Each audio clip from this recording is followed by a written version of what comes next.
రైతు బాగుంటేనే రాష్ట్రం బాగుంటుందని సీఎం జగన్ అన్నారు. మేనిఫెస్టోలో చెప్పిన దానికన్నా ఒక్కో రైతన్నకు అదనంగా 17,500 రూపాయలు ఇస్తున్నట్లుగా వివరించారు. తమది రైతు పక్షపాత ప్రభుత్వమని పేర్కొన్నారు. మూడో విడత వైఎస్ఆర్ రైతు భరోసా పెట్టుబడి సాయం సొమ్మును సీఎం జగన్ తాడేపల్లి క్యాంపు కార్యాలయంలో బటన్ నొక్కి రైతుల ఖాతాల్లో జమ చేశారు.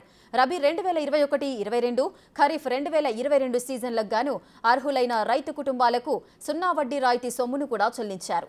మొత్తం 53.58 లక్షల మంది రైతుల ఖాతాల్లోకి 1,078 కోట్ల రూపాయలు జమ చేశారు.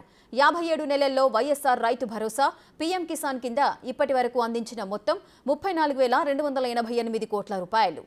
గత ప్రభుత్వం ఎగ్గొట్టిన ఈ 0 వడ్డీ రుణాలనేది ఎగ్గొట్టిన 39,07,000 మంది రైతులకు ఇవ్వకుండా ఎగ్గొట్టిన బకాయిలు కూడా కలుపుకుంటే ఇప్పటి వరకు 84,67,000 మంది రైతు కుటుంబాలకు ఇచ్చిన 0 వడ్డీ రాయితీనే దాదాపుగా 2,051 కోట్ల రూపాయలు ఈ 0 వడ్డీ రాయితీ కింద ఇవ్వడం జరిగింది.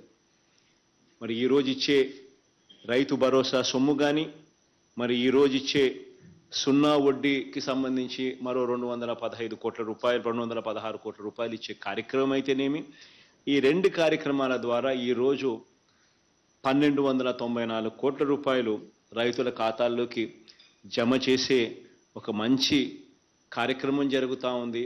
దాదాపుగా 19 లక్షల మంది రైతన్నలు, వారందరికీ కూడా మంచి జరిగిస్తూ 9 గంటల పాటు పగటి పూటే నాణ్యమైన కరెంట్ ఇచ్చే కార్యక్రమం కూడా జరుగుతూ ఉన్నది కూడా ఈ 57 నెలల కాలంలోనే.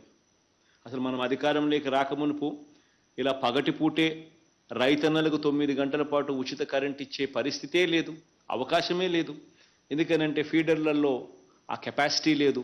ఆ ఫీడర్ల కెపాసిటీ పెంచకపోతే ఇది ఇచ్చే అవకాశమే లేదు.